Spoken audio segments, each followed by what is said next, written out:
মেহেরপুর সদর উপজেলার রঘুনাথপুর আশ্রয়ণ প্রকল্পের বাসিন্দা বৃদ্ধ ইদ্রিস আলীর জীবনেও নেমে এসেছে এমন এক চরম নিষ্ঠুরতা।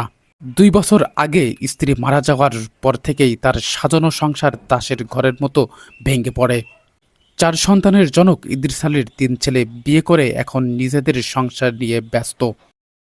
আর মাত্র 10 বছর বয়সী ছোট ছেলেটি পড়ছে 3য় শ্রেণীতে।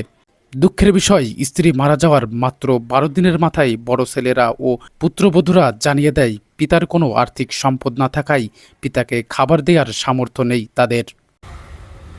আমার বড় ছেলেকে বললাম, মেয়ে ছেলেকে বললাম যে তুই একবার দিবি, সেদিকে একবার দেবে, বড় মেজুটা একবার দেবে, কি দেবে? ভাত দেবে।